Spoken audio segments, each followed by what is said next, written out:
अगर आप जेआईआईबी की तैयारी कर रहे हो तो आपको इस वीडियो को जरूर देखना चाहिए, क्योंकि हम इस वीडियो में आईईआईएफएस यानी कि Indian economy, Indian financial system से रिलेटेड इंपॉर्टेंट कंसेप्ट को समझने वाले हैं। एंड ये वो कंसेप्ट हैं जो आपको फ्री के मार्क्स देकर के ले सकते हैं। यानी कि अगर हम सिर्फ और सिर्फ कुछ एक चीजों को भी कवर कर लेते हैं तो भी हम काफी ज्यादा अच्छे मार्क्स स्कोर कर सकते हैं जेआईआईबी के केस में। तो अगर आप भी सिलेबस प्रायोरिटीज के बारे में जानना चाहते हैं तो वीडियोस का जो लिंक है वो आपको डिस्क्रिप्शन में मिल जाएगा। इंडिविजुअल जहां पर सिलेबस प्रायोरिटी को हमने डिस्कस किया हुआ है, ऑल द 4 पेपर्स के रिलेटेड, एंड साथ के साथ आपको फ्री पीडीएफ भी मिल जाती हैं। जी हां, बिल्कुल, आपको फ्री पीडीएफ भी मिल जाती हैं जिसमें आपको चारों पेपर्स के कंप्लीट पीडीएफ सेट मिलने वाला है, वो भी free of cost through our website. तो हमारी वेबसाइट का जो लिंक है वो है jaiib.learningsessions.in। आपको उस वेबसाइट को विजिट कर लेना है एंड वहां पर जाकर के सिंपली साइन अप कर लीजिए, which is absolutely free. And sign up करने के बाद आपको वहां पर एक्सेस मिल जाएगा सभी पीडीएफ का, जिसमें चारों पेपर्स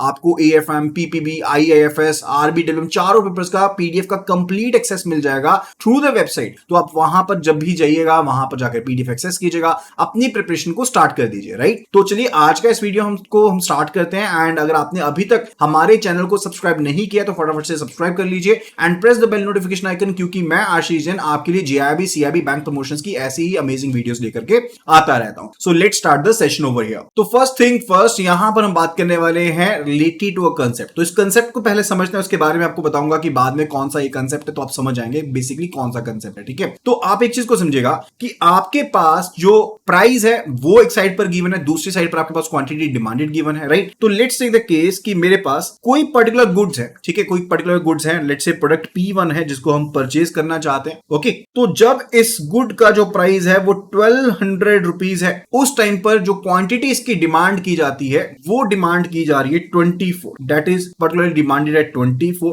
ठीक है, एंड फर्दर जब यहां पर इस प्रोडक्ट का प्राइस जो है वो 1100 है, तब जो क्वांटिटी डिमांडेड है दैट्स पर्टिकुलरली 28 ओवर देयर। इसी तरह से 1000 के ऊपर 38% डिमांड कर रहे हैं एंड 700 प्राइस के ऊपर 95% जो है वो इस प्रोडक्ट को डिमांड कर रहे हैं। राइट, अब ये चीज पर्टिकुलरली क्या सिग्निफाई करती है कि जैसे जैसे प्रोडक्ट का जो प्राइस है वो डिक्रीज हो रहा है, वैसे वैसे जो प्रोडक्ट की क्वांटिटी डिमांडेड है वो इंक्रीज हो रही है। राइट, एंड इसी को हम क्या कहते हैं, basically this is the demand schedule. इसी चीज को हम कहते हैं डिमांड स्केड्यूल कहते हैं। राइट, यानी कि जितना ज्यादा कम मार्केट प्राइस होगा, डिमांड उस प्रोडक्ट की उतनी ही ज्यादा होगी। अगर हम सेम चीज को किसी ग्राफ के ऊपर डिजाइन करने की कोशिश करते हैं, let's draw a graph over here. तो वाई एक्सिस के ऊपर मेरे पास यहां पर प्राइस है एंड एक्स एक्सिस के ऊपर मेरे पास यहां पर जो क्वांटिटी डिमांडेड है वो है। राइट, एंड यहां पर ये 0 से स्टार्ट हो रहा है। तो जैसे जैसे प्राइस इंक्रीज होगा, जो क्वांटिटी डिमांडेड है वो कम होगी। यानी कि जब प्राइस जो है हाईएस्ट पॉइंट के ऊपर है, उस टाइम के ऊपर जो क्वांटिटी डिमांडेड है वो लोएस्ट प्राइस के ऊपर होगा। एंड जैसे जैसे ये प्राइस रिड्यूस होगा, क्वांटिटी डिमांडेड हमारे पास इंक्रीज होती चली जाएगी। तो अगर हम मल्टीपल कोऑर्डिनेट्स को मिलाएं तो कुछ इस तरह का जो ग्राफ है वो मेरे पास यहां पर बन जाएगा। कुछ इस तरह का ग्राफ मेरे पास यहां पर बन जाएगा,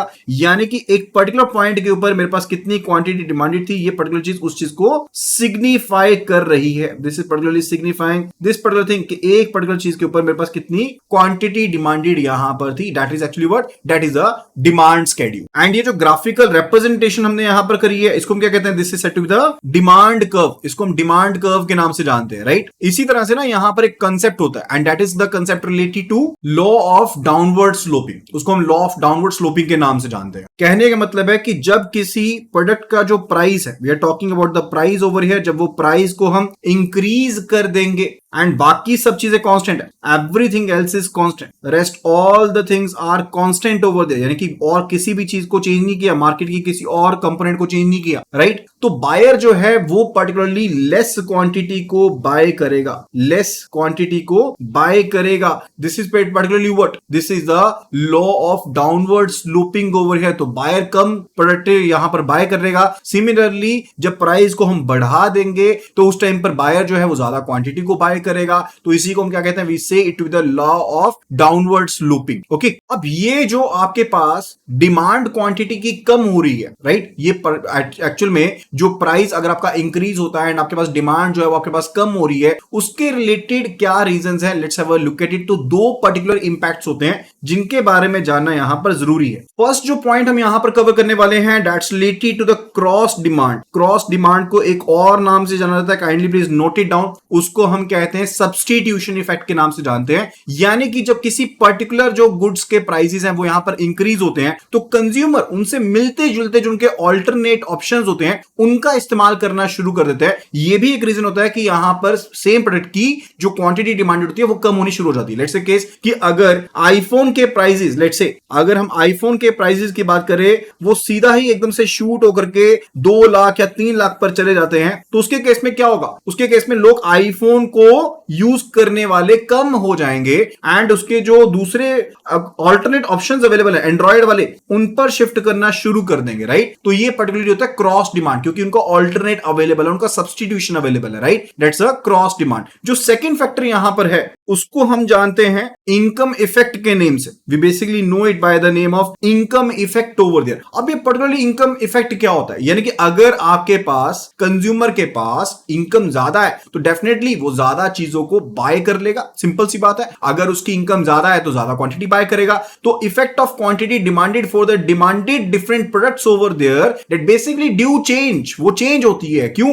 अगर कंज्यूमर का इनकम पैटर्न चेंज होता है वो चेंज होती है, राइट। इसके अलावा कुछ एक और भी फोर्सेस हैं जो पर्टिकुलरली आपके डिमांड कर्व के ऊपर काम करते हैं। जैसे कि अगर, जैसे मैंने आपको एक फैक्टर ऑलरेडी बताया एवरेज इनकम के बारे में, यानी कि जो आपके पास पर्टिकुलर पर्सन है जो उनकी अगर एवरेज इनकम इंक्रीज हो जाती है, डिक्रीज हो जाती है तो उसका आपका डिमांड कर्व के ऊपर इंपैक्ट पड़ता है। डिमांड कर्व आप ऑलरेडी जानते हैं, उसके ऊपर इंपैक्ट पड़ेगा। इसी तरह से अगर साइज ऑफ मार्केट बढ़ जाता है, साइज ऑफ मार्केट जो है वो इंक्रीज हो जाता है तो उसका भी इंपैक्ट पड़ेगा। अब देखिए अगर बड़ी मार्केट है, लेट्स से अगर मैं दिल्ली बॉम्बे की बात करता हूं तो वहां पर मार्केट ज्यादा बड़ी है, वहां पर आप ज्यादा डिमांड वहां पर होगी, ज्यादा प्रोडक्ट को बेच पाएंगे। अगर मैं किसी विलेज की बात करता हूं वहां पर मार्केट का साइज छोटा है तो डेफिनेटली कम क्वांटिटी बेच पाएंगे। इसी तरह से अगर रिलेटेड गुड्स, यानी कि जो हमने क्रॉस यहां पर बात किया था, क्रॉस डिमांड की बात करी थी, अगर रिलेटेड प्रोडक्ट्स यहां पर लोअर प्राइस के ऊपर एग्जिस्ट करते हैं तो डेफिनेटली उससे के साथ भी आपकी जो डिमांड ऑफ द प्रोडक्ट होती है वो डिक्रीज होती है।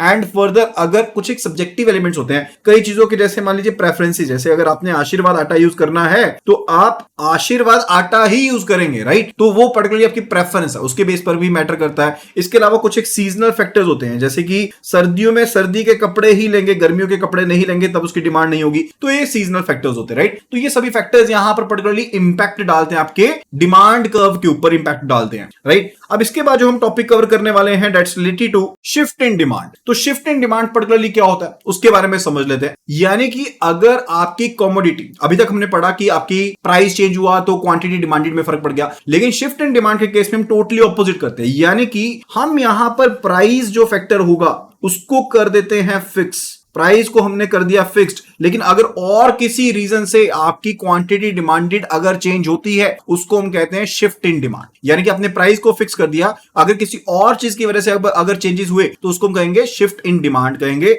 जैसे मान लीजिए एवरेज इनकम में इंक्रीज हो गया, लेट्स से केस। अब यहां पर एक और टेबल यहां पर बना करके चलते हैं। एक साइड पर हमने फैक्टर ले लिया एवरेज इनकम का, दूसरी साइड पर हमने फैक्टर ले लिया क्वांटिटी डिमांडेड का, राइट। अब इनके बेस पर हम यहां पर कंपैरिजन करके चलते हैं। लेट्स से केस कि अगर एवरेज इनकम जो है वो 30K है, यानी कि 30,000 की है, एंड इसी तरह से अगर एवरेज इनकम 50,000 की है, 70,000 की है, 80,000 की है, तो किस तरह से क्वांटिटी डिमांड यहां पर चेंज होगी? तो सिंपल सी बात है, अगर इनकम कम है तो क्वांटिटी डिमांडेड भी कम होगी। लेट्स से हम 100 ले रहे हैं, यहां पर 120 ले लिया, 170 ले लिया एंड 210 ले लिया, राइट। तो कहने का मतलब है जैसे जैसे आपकी एवरेज इनकम इंक्रीज हो रही है वैसे ही वैसे आपका पर्टिकुलरली जो क्वांटिटी डिमांडेड है वो भी इंक्रीज हो रही है। एवरेज इनकम इंक्रीज हुई, साथ के साथ जो क्वांटिटी डिमांडेड थी वो भी मेरे पास यहां पर इंक्रीज होगी। तो इसको जो कर्व में हम ड्रॉ करते हैं that is said to be shift in demand curve. ये shift in demand curve actual में होता क्या है? Let's have a look at it. तो आपको सिंपल स्ट्रक्चर वो ग्राफ तो याद है ही, डिमांड कर्व जो मैंने आपको बना के दिखाया था, ठीक है। ये डिमांड कर्व जो था उसमें एक्स एक्सिस के ऊपर आपके पास क्वांटिटी डिमांडेड था एंड वाई एक्सिस के ऊपर इफ यू रिमेंबर यहां पर हमारे पास प्राइस, ओके। अब जैसे जैसे आपका प्राइस ज्यादा था पहले एंड फर्दर वो पर्टिकुलरली इंक्रीज से डिक्रीज हो रहा है, क्वांटिटी डिमांडेड आपकी इंक्रीज हो रही है। This is your demand curve, right. लेकिन अब समझने वाली बात यह है कि अगर किसी और फैक्टर की वजह से other than the price over there अगर आपके पास कुछ शिफ्ट होता है तो वो शिफ्ट आपके पास कुछ कुछ इस तरह से रहेगा, यानी कि अगर आपकी क्वांटिटी डिमांडेड इंक्रीज हो गई है तो आपके पास कुछ इस तरह से रहेगी। सेम वे में आपके पास अगर वो डिक्रीज होती है तो कुछ इस वे में रहेगी, राइट। तो पर्टिकुलर जो आपका ग्राफ था वो शिफ्ट हो गया है फ्रॉम दिस पर्टिकुलर पॉइंट, ये वाले पॉइंट से वो यहां पर शिफ्ट हो गया है to the other point over there, right, for the different price range over there. अगर मैं एक प्राइस को फिक्स कर लेता हूं तो ये पर्टिकुलर प्राइस मेरा फिक्स ही रहेगा, ये पर्टिकुलर प्राइस जो होगा वो मेरे पास यहां पर फिक्स ही रहेगा। यहां पर ऐसे इस पर प्राइस फिक्स है, उसके बाद नेक्स्ट पर प्राइस फिक्स है, फिर उसके बाद यहां पर प्राइस फिक्स है, तो वो प्राइस मेरा सेम का सेम ही है, ठीक है। लेकिन सिर्फ और सिर्फ जो क्वांटिटी डिमांडेड है मेरी वो यहां पर इंक्रीज हो रही है,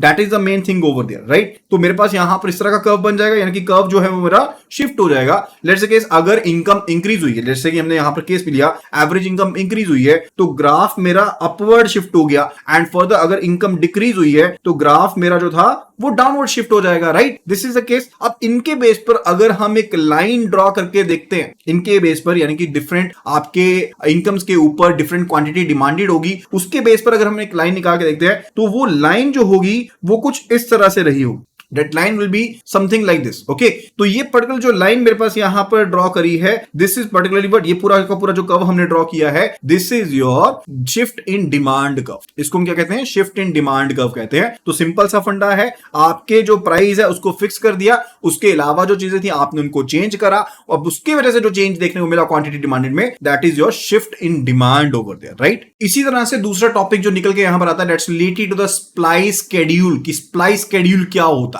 यानी कि अगर मान लीजिए कि आप एक प्रोडक्शन मैनेजर हैं या आप एक मैन्युफैक्चरर हैं, तो लेट्स अज्यूम द केस कि आपका यहां पर एक रेस्टोरेंट है, ओके। तो आप कौन से प्रोडक्ट को ज्यादा बनाओगे? जिसमें ज्यादा प्रॉफिट होगा वो, एंड जिसकी सप्लाई यानी कि जिसको पर्टिकुलर यहां पर आपको प्रॉफिट ज्यादा हो रहा है वो पर्टिकुलर आप ज्यादा बनाओगे, ठीक है, उसकी सप्लाई ज्यादा रखोगे ना। तो सेम चीज यहां पर है, अब ज्यादा प्रॉफिट किस पर होगा? जिसका प्राइस ज्यादा है, राइट। तो कहने का मतलब है कि अगर किसी प्रोडक्ट का जो प्राइस है उसमें आपको मार्जिन के हिसाब से देखें तो 1200 रुपीज का आपके पास प्राइसिंग है, तो आप उसकी सप्लाई भी ज्यादा करेंगे। अगर यही प्राइस कम हो जाता है, 1200 की जगह पर लेट्स से 900 हो जाता है, तो आपने उसकी जो सप्लाई थी वो भी कम कर दी है, क्योंकि ज्यादा मुनाफे वाली चीज कमानी है आपको। एंड अगर और कम हो जाता है, लेट्स से 600 हो जाता है, तो आपने इसको बहुत ज्यादा कम कर दिया, यहाँ पर ड्रास्टिकली कम कर दिया, राइट। एंड इसी को हम क्या कहते हैं? We say it to be the supply schedule. इसी को सप्लाई स्केड्यूल के नाम से यहां पर जाना जाता है, राइट। एंड जैसे कि हमने एक कर्व ड्रॉ किया था, अब यहां पर भी हम एक कर्व ड्रॉ करते हैं। अब ध्यान रखिएगा, यहां पर भी आपके पास वाई एक्सेस के ऊपर प्राइस है एंड एक्स एक्सेस के ऊपर आपके पास यहां पर क्वांटिटी डिमांडेड है।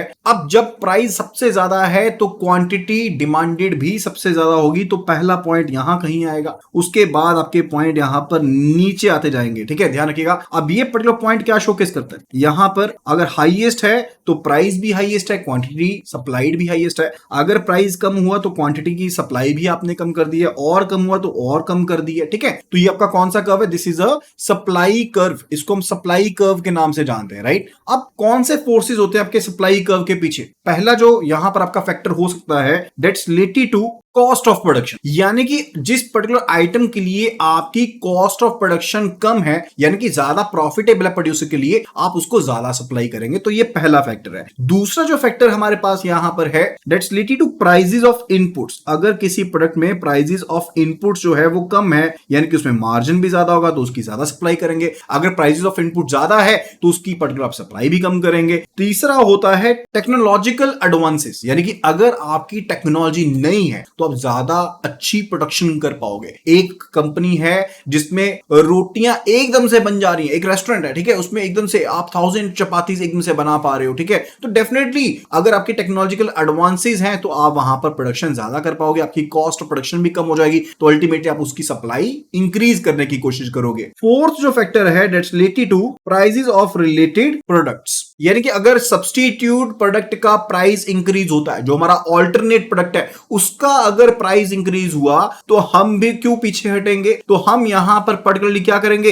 सप्लाई जो होगी अदर अब सब्स्टिट्यूट की वो डिक्रीज हो जाएगी, जिसकी वजह से अल्टीमेटली हमें बेनिफिट मिल सकता है, राइट। तो वो भी एक चीज हो सकती है। इसके अलावा कुछ एक फैक्टर्स होते हैं, लाइक लेट्स से हो सकता है कि गवर्नमेंट जो है वो अपनी पॉलिसी में कुछ फेर बदल कर दे, उसकी वजह से भी यहां पर आपको चेंजेस देखने को मिल सकते हैं। अच्छा, जैसे हमने यहां पर शिफ्ट इन डिमांड पढ़ा था ना, उसी वे में हम यहां पर कवर करने वाले हैं टॉपिक शिफ्ट इन सप्लाई के बारे में। अब अगर प्राइस को छोड़ करके और किसी रीजन की वजह से आपके पास सप्लाई में चेंज होता है तो वो क्या होगा? That will B shift in supply, उसको शिफ्ट इन सप्लाई कहते हैं। अब यहां पर हम दो फैक्टर लेकर के चलते हैं। लेट्स से जो पहला हम फैक्टर लेते हैं वो लेते हैं कॉस्ट का, हम कॉस्ट ऑफ प्रोडक्शन को पहला फैक्टर ले लेते हैं। सेकंड जो फैक्टर हम यहां पर लेते हैं वो लिखते हैं यहां पर सप्लाई का, कि आप कितनी क्वांटिटी सप्लाई कर रहे हो। अच्छा, अब चीज बताइए, अगर कॉस्ट ऑफ प्रोडक्शन ज्यादा होगी तो आप क्वांटिटी सप्लाई इंक्रीज करेंगे, या फिर कॉस्ट ऑफ प्रोडक्शन जो है आपके पास यहां पर कम है तो आप ज्यादा क्वांटिटी को यहां पर सप्लाई करेंगे? तो सिंपल सी बात है, अगर मेरे पास यहां पर कॉस्ट ऑफ प्रोडक्शन कम है, लेट्स से अगर कॉस्ट ऑफ प्रोडक्शन 300 है जो कि सबसे ज्यादा कम है, तो डेफिनेटली उस पार्ट के ऊपर मैं सबसे ज्यादा क्वांटिटी सप्लाई कर दूंगा। लेट्स से मैंने 800 क्वांटिटी सप्लाई कर दी। अगर यही कॉस्ट ऑफ प्रोडक्शन मेरी इंक्रीज हुई 500 की पहुंच गई लेट्स से, तो उसके ऊपर मैंने इसकी क्वांटिटी को यहां पर और ज्यादा पर्टिकुलरली क्या कर दिया?